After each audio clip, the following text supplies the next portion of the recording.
Kali ini kita akan membahas mengenai salah satu sarana investasi, yaitu reksadana. Kita akan membahas apa itu reksadana, apa saja jenis-jenis reksadana, bagaimana risiko berinvestasi di reksadana, dan keuntungan-keuntungan apa saja dari investasi di reksadana.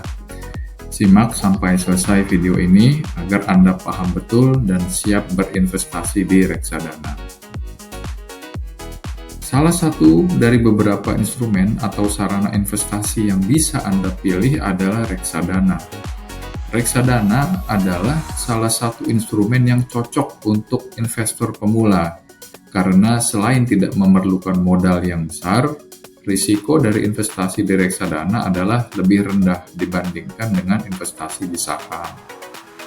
Dengan kata lain, bahwa reksadana adalah instrumen investasi yang dirancang sebagai sarana investasi untuk masyarakat yang memiliki dana, mempunyai keinginan untuk berinvestasi, namun memiliki waktu dan pengetahuan terbatas. Cara kerja dari reksadana adalah terletak pada peran manajer investasi dalam mengelola dana yang dihimpun dari para investor. Dalam reksadana, cara kerjanya adalah investor menitipkan uangnya kepada manajer investasi dengan cara membeli unit reksadana yang dijual oleh si manajer investasi. Kemudian, manajer investasi mengelola dana dari para investor tersebut untuk mendapatkan imbal hasil atau keuntungan atau return.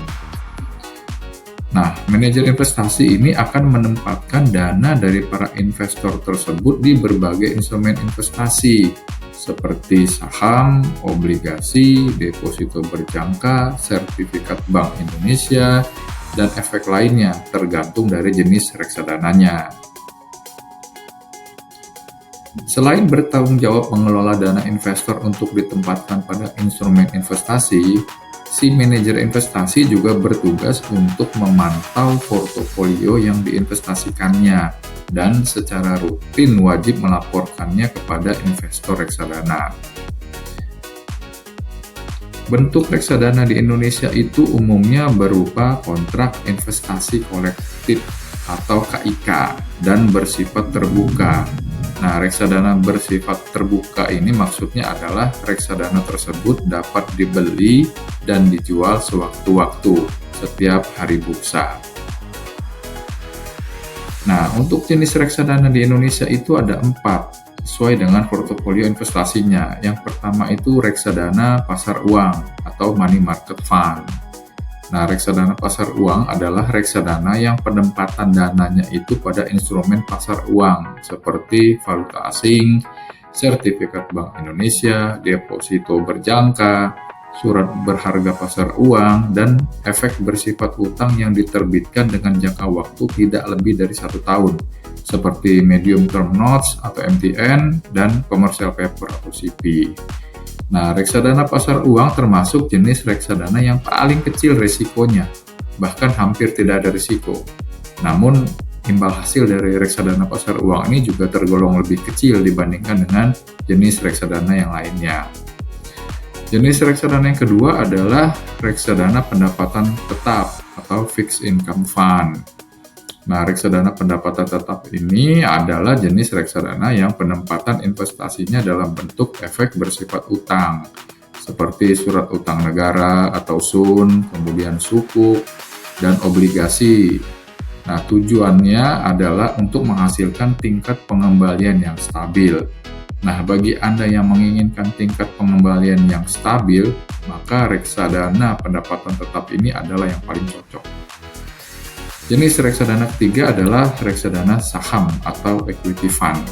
Nah, sesuai namanya, reksadana saham adalah jenis reksadana yang penempatan dananya itu adalah sebagian besar di saham. Nah, reksadana saham ini memiliki risiko lebih tinggi nih dibandingkan dengan reksadana pasar uang dan reksadana pendapatan tetap atau reksadana yang lainnya. Namun, meski memiliki risiko yang lebih tinggi, imbal hasil dari reksadana saham juga relatif lebih tinggi dibandingkan reksadana jenis lainnya. Nah, jenis reksadana yang keempat itu adalah reksadana campuran atau discretionary fund. Nah, reksadana campuran itu adalah reksadana yang penempatan dana investasinya itu pada saham dan efek bersifat utang, seperti surat utang negara, obligasi, dan sejenisnya. Dengan kata lain bahwa reksadana campuran ini penempatan investasinya adalah gabungan antara reksadana saham dan reksadana pendapatan tetap. Ada beberapa keuntungan yang akan diperoleh investor dari investasi pada reksadana, yaitu yang pertama, dana investasi reksadana itu dikelola oleh mereka yang ahli dan berpengalaman di dunia pasar modal yang disebut manajer investasi. Keuntungan kedua, jumlah investasi reksadana itu relatif terjangkau karena bisa dibeli dengan harga minimal Rp100.000. Kemudian keuntungan yang ketiga, risiko investasi reksadana itu lebih rendah karena diversifikasi investasi yang dilakukan oleh manajer investasi. Kemudian keuntungan yang keempat adalah likuiditas terjaga. Nah, investor dapat mencairkan kembali investasinya itu kapan aja di setiap hari bursa. Kemudian keuntungan yang terakhir adalah transparan. Jadi investor dapat mengetahui reksadananya itu diinvestasikan ke instrumen apa aja dari laporan yang dikirimkan secara rutin oleh si manajer investasinya. Tapi perlu diingat, meski tergolong memiliki risiko yang kecil, namun investasi reksadana tetap memiliki risiko loh ya. Karena itu sangat penting bagi para investor untuk membaca dan memahami prospektus dan laporan kinerja dari suatu reksadana sebelum membeli suatu unit reksadana.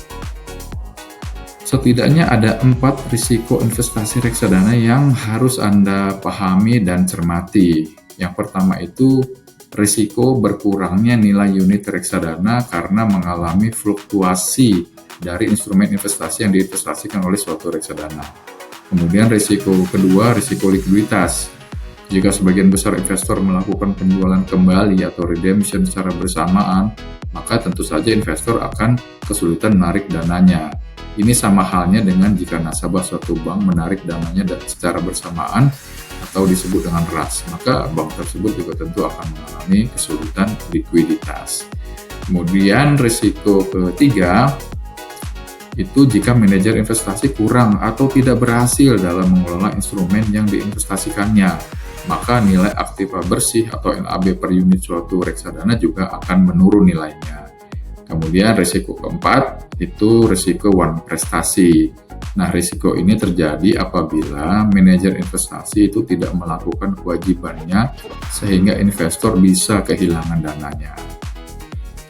Jadi, sekali lagi saya sampaikan bahwa reksadana adalah instrumen atau sarana investasi yang cocok banget untuk pemula karena tidak membutuhkan modal yang besar, tidak perlu menguasai pengetahuan tentang pasar modal, tidak membutuhkan waktu untuk terus mengamati pergerakan harga saham atau situasi ekonomi, dan risikonya juga lebih rendah dibandingkan investasi saham. Oke, demikian pembahasan tentang investasi di reksadana kali ini. Semoga bermanfaat dan jangan lupa untuk subscribe channel ini. Selamat berinvestasi dan semoga investasi Anda memberikan hasil yang optimal. Sampai ketemu lagi dengan pembahasan-pembahasan menarik lainnya di video-video kami lainnya. Sampai jumpa.